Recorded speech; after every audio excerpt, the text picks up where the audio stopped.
Okay, so I'm gonna start from page before so that you can remember where we left off, okay? Um, so I was telling you how the Minotaur was chasing them, and Percy didn't want to leave Mom or Grover where they were. And it says here, "No," I shouted. "You are coming with me. Help me carry Grover."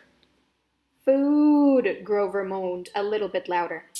The man with the blanket on his head kept coming toward us, making his grunting, snorting noises. As he got closer, I realized he couldn't be holding a blanket over his head because his hands, huge, meaty hands, were swinging at his sides. There was no blanket, meaning the bulky, fuzzy mass that was too big to be his head was his head. At this point, and the points that looked like horns, "He doesn't want us," my mother told me. "He wants you. Besides, I can't cross the property line." "But we don't have time, Percy. Go. Please." I got mad then. Mad at my mother, at Grover, the goat, at the thing with horns that was lumbering toward us slowly and deliberately like he was a bull. I climbed across Grover and I pushed the door open into the rain. "We're going together. Come on, Mom." "I told you. Mom, I am not leaving you. Help me with Grover." I didn't wait for her answer. I scrambled outside, dragging Grover from the car. He was surprisingly light, but I couldn't have carried him far if my mom hadn't come to aid. Together, we draped Grover's arms around our shoulders and started stumbling uphill through the wet, waist-high grass. Glancing back, I got my first clear look at the monster. He was 7 feet tall. Easy. His arms and legs like something from the cover of Muscle Man magazine. Bulging biceps and triceps and a bunch of other seps, all stuffed like baseball under vein-webbed skin. He wore no clothes except underwear. I mean, bright, white, fruit of the looms, which would have looked funny, except that the top half of his body was so scary. Coarse brown hair started about his belly button and got thicker as it reached his shoulders. His neck was a mass of muscle and fur leading up to his enormous head, which had a snout as long as my arm, snotty nostrils with a gleaming brass ring, so he had a ring on his nostril like this, cruel black eyes, and horns. Enormous black and white horns with points you couldn't just get away from an electric sharpener. I recognized the monster all right. He had been in one of the first stories Mr. Brunner told us. But he couldn't be real. I blinked the rain out of my eyes. "That's Pacify's son," my mother said. "I wish I'd known how badly they wanted to kill you.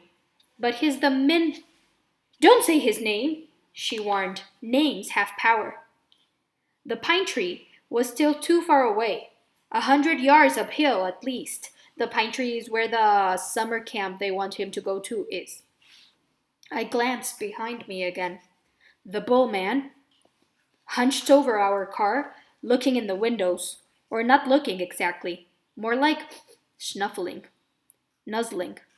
I wasn't sure why he bothered, since we were only about 50 feet away. "Food?" Grover moaned.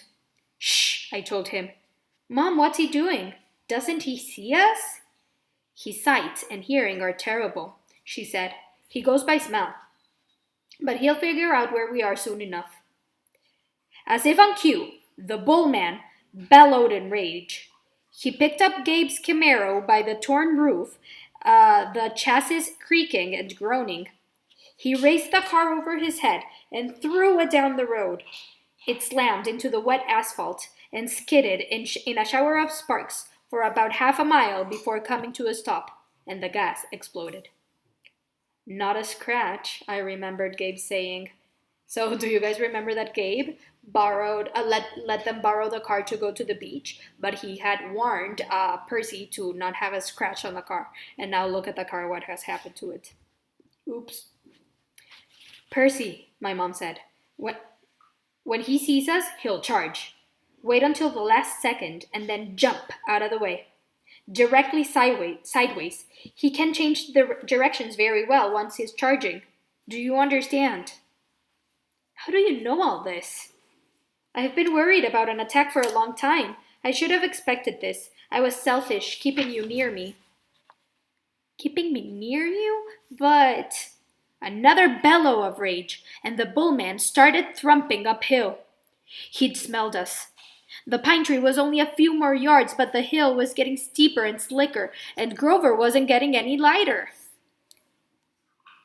The bullman closed in. Another few seconds, and he'd be on top of us. My mother must have been exhausted, but she shouldered Grover. Go, Percy! Separate! Remember what I said! I didn't want to split up, but I had the feeling she was right. It was our only chance. I sprinted to the left, turned, and saw the creature bearing down on me. His black eyes glowed with hate. He reeked like rotten meat. He lowered his head and charged, those razor-sharp horns aimed straight at my chest. The fear in my stomach made me want to bolt, but that didn't work. I could never outrun this thing, so I held my ground, and at the last moment I jumped to the side. The bullman stormed past like a freight train, and then bellowed in frustration, and turned, but not toward me this time, toward my mother, who was setting Grover down in the grass. We'd reached the crest of the hill.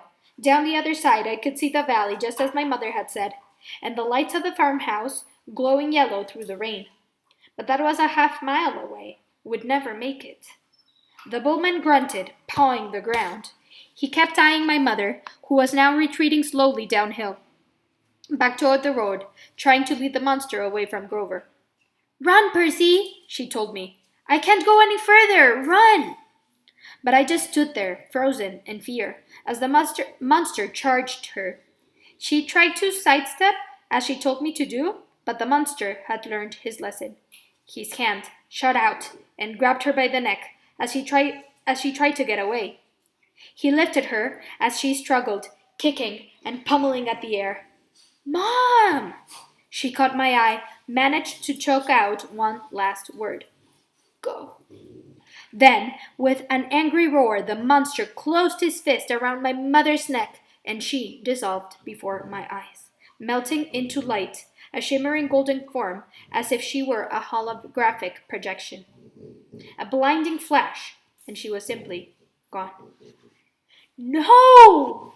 Anger replaced my fear. Newfound strength burned in my limbs, the same rush of energy I'd gotten when Mrs. Dodds grew talons. The bullman bore down on Grover, who lay helpless in the grass. The monster hunched over, snuffling my best friend, as if he were about to lift Grover up and make him dissolve too. I couldn't allow that. I striped off my red rain jacket. Hey! I screamed, waving the jacket, running to one side of the monster. Hey! Ground beef! Rawr! The monster turned toward me, shaking his meaty fists. I had an idea, a silly idea, but better than no idea at all. I put my back to the back pine tree, and I waved my red jacket in front of the bullman, thinking I'd jump out of the way at the last moment. But it didn't happen like that.